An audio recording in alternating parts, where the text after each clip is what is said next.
नमस्कार साथियों, acquire knowledge channel में आपका स्वागत है। आज हम करेंगे लाभ एवं हानि यानी कि प्रॉफिट एंड लॉस। ठीक है, इसका पहला सवाल है, एक वस्तु को 35,228 रुपये में बेचने पर 12% की हानि होती है, वस्तु का क्रय मूल्य क्या होगा। हमको सवाल करा चुके हैं प्रॉफिट एंड लॉस के, आप वो वीडियो जरूर देखिए, आपको डिस्क्रिप्शन में लिंक दे दी जाएगी। ठीक है, इससे थोड़ा सवाल कराएं। ठीक है, तो आपको अभी ये बिल्कुल जो बेसिक होता है वहाँ शुरू कर रहे हैं ना। ठीक है, तो आप इसके लिए क्या करेंगे, एक लाइन मान लेंगे, एक लाइन खींच लें आप हर बार, और आप कॉस्ट प्राइस हमेशा 100 मान लें। कॉस्ट प्राइस 100 क्यों मानते हैं, जिससे इसका हमको परसेंट निकालना आसान हो। क्या 100 का परसेंट निकालना हमको आसान पड़ता है। जैसे कि 100 का 10% 10, 100 का 20% 20। ठीक है, अगर 20% की हानि हो रही है तो 80 में बेच रहे हैं, 20% लाभ हो रहा है तो 120 में बेच रहे हैं, तो इसका सरल पड़ता है 100, इसलिए हम 100 मान करते हैं। तो अब वो कह रहे हैं 12% की हानि होती है, तो 12% की हानि होती है यानी कि 88 में बेच रहे हैं, और इसमें क्या दिया है 35,288 में बेच रहे हैं। तो जो हम 100 मान के करेंगे, और जो ये वैल्यू देंगे, हमको कॉस्ट प्राइस दिया होता मान लो 35,228, तो 100 के सामने लिख लेते, लेकिन सेलिंग प्राइस दिया है तो हम सेलिंग प्राइस सामने लिखेंगे। अब हमको कुछ नहीं करना है, 35,288 में जो इनकी वैल्यू है उसमें हमारी वैल्यू की भाग देना है। ठीक है, जो इनकी वैल्यू उसमें हमारी वैल्यू भाग देना है, और जो पूछा जाए उसको गुणा करना है। तो क्या पूछ रहे हैं, कॉस्ट प्राइस, और 88 का भाग देना है इसमें। तो आपको एक नियम बताता हूँ, वैसे आप डायरेक्ट देख के ही लिख सकते हैं, लेकिन आपको एक नियम बताता हूँ। 88 को हम लिख सकते हैं 8 गुणित 11। अगर संख्या में 8 और 11 का भाग जाता है ना, तो पूरी अगर इस संख्या में 8 और 11 का भाग जा रहा होगा ना, तो इसमें 88 का भाग भी चला जाएगा। ठीक है, आपको ये नियम बता चुका हूँ कुछ सवालों में, संख्या पद्धति में, नंबर सिस्टम में, नहीं और समझ लीजिए आप। इसमें 8 और 11 का भाग जा रहा होगा तो संख्या में पूरी में 88 का भाग चला जाएगा। ऐसा देना जरूरी है, इस टाइप से करके देखना जरूरी है, क्योंकि आप अगर इसको दशमलव में काटते चले जाएंगे तो आपका समय बर्बाद होगा। ठीक है, इसलिए आप थोड़ा देख लीजिए। 11 का आपको नियम बताया था, ठीक है, पुरानी वीडियो में आप देख लेना। 11 3 33, 11 दूनी 22, 11 88, 11 कट गया, 8 चौके 32, 8 एकम 8, आंसर आ गया 401 गुणित 100 यानी कि। ठीक है, देखिए सूत्र भी बन जाता है इससे, जैसे कॉस्ट प्राइस सूत्र क्या बन रहा है, देखिए सेलिंग प्राइस, सेलिंग प्राइस है इनकी। ठीक है, बटे बटे में से, बटे में क्या आया, 100 में से हमने क्या किया है, लॉस परसेंट घटाया है। यहाँ पे क्या आता है, 100 माइनस लॉस परसेंट इंटू 100। अगर सूत्र आ जाए पेपर में तो आप यहाँ सूत्र बना सकते हैं। ठीक है, अगर सेलिंग प्राइस पूछेंगे तो ये इधर गुणा में चला जाएगा, 100 बटे में चला जाएगा, सीधा है ना। आपको और सिखा देंगे अभी। ठीक है, अगला सवाल देखिए, और देखिए आप आज जितने भी सवाल कराएंगे, अगर आप पूरे देख लेंगे, आप बिल्कुल हम सभी सवाल इसी तरीके से करेंगे। जितने भी सवाल करेंगे सब इसी तरीके से करेंगे, जिससे आपको अलग अलग मेथड याद नहीं करना है। ठीक है, देखिए अगला सवाल। देखिए अगला सवाल है, एक वस्तु को 10% लाभ पर बेचा जाता है, यदि उसे 120 रुपये कम पर बेचा जाता तो 20% की हानि होती, वस्तु का क्रय मूल्य बताओ। ठीक है, आप सिर्फ एक ही तरीके से समझाएंगे हम सवाल, बस ये तरीका है। आपने 100 माना कॉस्ट प्राइस। ठीक है, अब ये क्या कह रहा है, 10% लाभ पर बेचा जाता है। 10% लाभ पर यानी कितने में बेच रहे होंगे, 110 में। ठीक है, अब वो कह रहा है 120 रुपये कम पर बेचा जाता तो 20% की हानि होती। 20% की हानि कब होगी उसको, जब वो 80 में बेचे। ठीक है, तो सेलिंग प्राइस सेकंड हो गई मान लो, तो सेलिंग प्राइस फर्स्ट हो गया ना। ऐसे कुछ भी आप लिखने की जरूरत नहीं है, आप करेंगे सवाल तो जो आप प्रैक्टिस करेंगे तो आपको ये कुछ लिखने की जरूरत नहीं पड़ेगी। ठीक है, बस ये इतना लिख लिया तो सवाल हो जाया करेगा, और जीव नहीं लिखना पड़ेगा आपको जब एक बार समझ में जाएंगे तो। ठीक है, तो जब 120 रुपये कम पर बेचा जाता है, ठीक है, अब सीधी बात, अब आप समझना, 120 रुपये कम पर बेचा जाता है, जब 10% लाभ पर बेच रहे हैं तो 110 में बेच रहे हैं। ठीक है, और जब 20% लॉस का होगा 80 में बेचेंगे, क्योंकि कॉस्ट प्राइस 100 है। 10% लाभ पर बेचेंगे तो 110 में, और 20% हानि पर बेचेंगे तो 80 रुपये में। तो अब वो क्या कह रहा है, यदि उसे 120 रुपये कम पर बेचा जाता। देख वो कब बोल रहा है, जब हम 110 में बेच चुके पहले। ठीक है, 10% लाभ पर बेचा जाता। ठीक है, 10% लाभ पर बेच चुके, तब वो कह रहा है अगर उसको 120 रुपये कम पर बेचते, यानी 120 रुपये कम पर बेचते, यानी 110 में बेच रहे थे हम, अब इनकी वैल्यू क्या होगी, इन दोनों का अंतर हो गया। आप समझ ना, पिछले सवाल में क्या था, सेलिंग प्राइस के सामने क्यों आया था, सेलिंग प्राइस दी थी, अब उनका अंतर दिया है। तो अभी हमारा अंतर कितना है, 30, इनका अंतर कितना है, 120। तो जो इन्होंने दिया है उसके बटे में जो हमारी वैल्यू रहेगी वो रखेंगे, और जो पूछा जाए, अगर हमसे पूछते वो कि 10% लाभ पर कितने में बेचेंगे, तो 110 का गुणा कर देते। 20% हानि पर बेचेंगे तो क्या क्या वैल्यू होगी, तो 80 गुणा कर देते। और हमसे क्या पूछ रहा है, कॉस्ट प्राइस क्या है, तो कॉस्ट प्राइस 100 है तो 100 का गुणा कर देंगे, 30 का भाग देंगे, 4 बार गया 400 आंसर आ गया। ठीक है, आया हो समझ में। सिर्फ एक ही तरीके से सभी सवाल करेंगे हम, अभी और भी देखें आप आगे। देखिए अगला प्रश्न है, ए ने कोई वस्तु बी को 30% लाभ पर बेची, बी ने 20% हानि पर सी को बेची, ए ने कितने रुपए में वह वस्तु खरीदी यदि सी ने इसको 520 रुपए में खरीदा हो। अगर आपको वीडियो पसंद आ रहा है तो सब्सक्राइब कीजिए चैनल को और लाइक कीजिए वीडियोज को, ठीक है, और शेयर भी कीजिए। ठीक है, हम सब एक ही तरीके से सवाल करेंगे इसी तरीके से। देखिए 100 माना हमने कॉस्ट प्राइस, देखिए हम सभी सवाल इस तरीके से करेंगे। 100 एक ही क्या वही कॉस्ट प्राइस, वही एक ही कॉस्ट प्राइस। ठीक है, अब बी को 30% लाभ पर बेची, यानी बी को कितने में बेची होगी, 130 में। ठीक है, बी को बेची ए ने, तो जो बी की क्या हो गई, कॉस्ट प्राइस हो गई। ठीक है, बी की कॉस्ट प्राइस हो गई है। अब बी ने इसको कितने में, सी को, यदि सी ने इसको 520 रुपए में खरीदा, बी ने इसे 20% हानि पर बेची, तो 130 का 20% क्या होता है, 26 निकालना आता होगा आपको। 130 गुणित 20 बटा 100।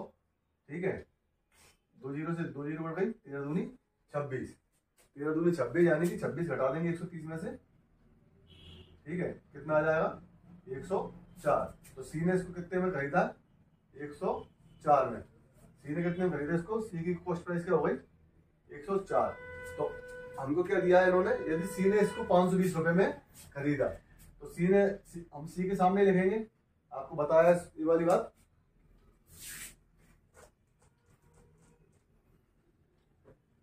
हमको दिया यदि सी ने इसको 520 रुपए में खरीदा है, तो हम किसके सामने लिखेंगे, सी के सामने। ठीक है, सभी सवाल हम इसी तरीके से करेंगे। 520 के सामने लिख लिया, तो हमने बस आपको एक तरीका बताया। 520 इनकी वैल्यू है, जो हमारी आई है 104 आई है बटे में। अब हमसे क्या पूछा है, ए ने कितने रुपए में वह वस्तु खरीदी, तो ए ने कितने में खरीदी, 100 में। अगर बी की पूछते तो 130 में, और सी की पूछते तो 104 में।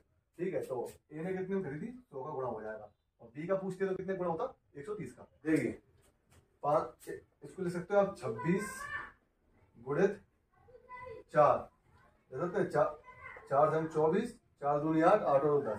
तो इसमें 26 और 4 का भाग जा रहा होगा ना, तो पूरी संख्या में चला जाएगा। और भी छोटे करके देख सकते हो आप उसको, 13 गुणित 2 गुणित 4 कर सकते हो। तो इसमें 13 और 2 गुणित 4 यानी कि 8, 13 और 8 का जा रहा होगा, संख्या में चला है, 8 का जाता ही है इसमें। 13 का देखो, 13 चौके 52 जा रहा है, तो पूरी संख्या का चला जाएगा इसमें। इस तरीके से आप कर सकते हो, कैसे भी काट दो, 26 दूनी 52, 0 आ गया, 4 पंजे 20। ठीक है, 104 पंजे मतलब क्या होता है, 520। ठीक है जी, आ गया, 5 का 100 से गुणा हो जाएगा 500 आंसर। हम सभी सवाल इसी तरीके से करेंगे। लेकिन आपको अगर वीडियो पसंद आ रहा है तो सब्सक्राइब करिए चैनल को, और वीडियो को लाइक करिए और शेयर कीजिए ज्यादा से ज्यादा। देखिए अगला सवाल है,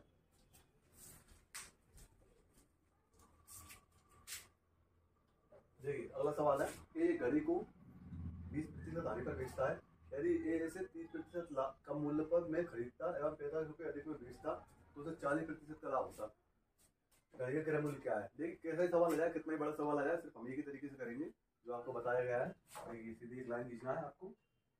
सबसे पहले आप 100 रुपए कॉस्ट प्राइस मानोगे, 100 रुपए कॉस्ट प्राइस हो गई एक ही। ठीक है, यदि ए से 70% कम मूल्य में खरीदता, ए ने इसे 20% हानि पर बेचा, 20% हानि पर बेचा, यानी कितने में बेचा है, 80 में। ठीक है, सेलिंग प्राइस फर्स्ट हो गई। यदि ए से 30% कम मूल्य में खरीदता, यानी ए कितने 30% कम मूल्य में खरीदता, 30% कम मूल्य यानी कितने में खरीदता, 70 में। ठीक है, कॉस्ट प्राइस सेकंड हो गई है ना, 70 में अगर खरीदता, ठीक है, और कम में मूल्य में खरीदता एवं 45 रुपए अधिक में बेचता, तो उसे 40% का लाभ होता। देखिए ये तो 45 रुपए तो हम इनकी वैल्यू मानते हैं, जो प्रतिशत में दिया होता है वो हम इस तरह लिखते चलते हैं, और इसके सामने जो इन्होंने आपको वैल्यू दी होती है उसको लिख लेते हैं, जिसके सामने वो वैल्यू आती है हम उसको उसका भाग दे देते हैं इसमें। ठीक है, तो अब देखिए आप 100, अब वो क्या कह 40% का लाभ होता, 45 रुपए अधिक में बेचता, तो 40% का लाभ का होगा जब 70 कॉस्ट प्राइस है, 40% लाभ का होगा जब वो कितने में बेचेगा, 70 गुणित 40/100, या फिर निकालते हैं क्या हो जाएगा, 2 जीरो 2 जीरो कट गई, 7 चौके 28, 28 + 70 कितना 98, 98 में बेचेगा, 98 सेलिंग प्राइस होगी जब उसको यहाँ पर अंतर कौन सा लिखेंगे। ठीक है, अभी 70 में खरीद रहा है और 98 में बेच रहा है, अब वो कह रहा है 45 रुपये अधिक में बेचता। ठीक है, तो आप देखिए अंतर किसका लिखेंगे, इन दोनों का लिखेंगे क्या, 70 और 98 का नहीं लिखेंगे। क्यों नहीं लिखेंगे, क्योंकि 98 में बेच रहा है, 70 में खरीद रहा है, वो क्या कह रहा है 45 रुपये अधिक में बेचता, तो पहले कितने में बेच रहा था 80 में, अब कितने में बेच रहा है 98 में, तो अंतर किनका लिखेंगे इसका, 45 है यहाँ पर अंतर, और हमारा अंतर कितना हो गया ये वाला, ये हमारा अंतर कितना हो गया 18। ठीक है, तो इनका अंतर क्या है 45, हमारा अंतर क्या है 18। ठीक है, जो इनका अंतर दिया है वो ऊपर, हमारा अंतर नीचे, और जो पूछा जाए क्या पूछा है, घड़ी का क्रय मूल्य क्या था 100। और इनमें से हम तो जो ही पूछते वो कि 70% जब 30% कम में खरीद रहा है तब क्रय मूल्य क्या है, तो 70 गुणा कर देते। ठीक है, जब 20% लॉस में बेच रहा है तो 80 गुणा कर देते। ठीक है, जो ही पूछेंगे उसका गुणा कर देंगे। 18 का 9 दूनी 18, 9 पंजे 45, 50 दूनी 100, 55 25, 250 आंसर। इसको और सूत्र से भी करा सकते हैं, लेकिन आपको क्या एक ही तरीके से समझ लीजिए, और आपको लगे कि सूत्र से कराइए सर तो सूत्र से करा देंगे और डिटेल में करा देंगे, लेकिन अगर आपको ये तरीका अच्छा लग रहा है तो आप बिल्कुल इसी तरीके से कीजिए, क्योंकि सबसे सरल तरीका है। ठीक है, एक बार आपको समझ में आ गया तो बिल्कुल आप आराम से कर लेंगे। इससे पहले वाला सवाल ही हमने शायद ऐसा किया था कि उसमें भी सेलिंग प्राइस दी थी और अंतर दिया था, तो हमने कहा अंतर किससे लेंगे, इतने अधिक रुपए में बेचता तो पहले जितने में बेचा है, अगला कितने में बेचा है तो उनका अंतर लेंगे, इतने कम में खरीदता तो खरीदा जो खरीदने का अंतर होता वो लिखते। ठीक है, आपको समझ में आया होगा। और देखिए अगला सवाल है, एक साइकिल को 30% हानि पर बेचा जाता है, यदि इसे 20% लाभ पर बेचा जाए तो 250 रुपये अधिक प्राप्त होते हैं, साइकिल का क्रय मूल्य बताना है। ठीक है, आप इसको वीडियो को पोस्ट करके आप सवाल करके देखिए, हो सकता है आपसे हो जाएगा आपको, क्योंकि आप समझ गए हैं बिल्कुल। हमको सिर्फ एक ही तरीके से करना है, ये माना 100 रुपये हमने साइकिल की कॉस्ट प्राइस मान ली 100 रुपये साइकिल की कॉस्ट प्राइस मान ली।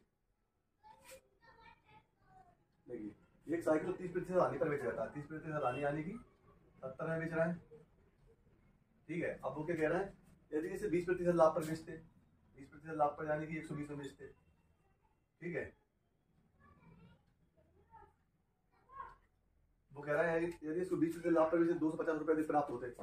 देखिए 250 रुपये अधिक प्राप्त होते कब, बेचने पर, तो बेचने वाली से ही बेचने वाले घटाएंगे, है नहीं कि बेचने वाले से कॉस्ट प्राइस घटा देंगे। ठीक है, तो 70 और 120 का अंतर क्या है 250, और हमारा अंतर क्या है 50। देखिए तो इनकी वैल्यू क्या है 250, हमारी वैल्यू क्या है 50। और क्या पूछा जा रहा है हमसे, साइकिल का क्रय मूल्य, साइकिल का मूल्य हमने क्या माना 100। देखिए यहाँ पर ध्यान देने वाली बात है, हमसे जो पूछा जाए उसके गुणा करेंगे। ठीक है, 50 दूनी 100, 250 दूनी 500, ये आंसर आ गया। ठीक है यार, सभी सवाल आप इसी तरीके से कीजिए, सब सवाल आपसे बनेंगे ये वाले। ठीक है।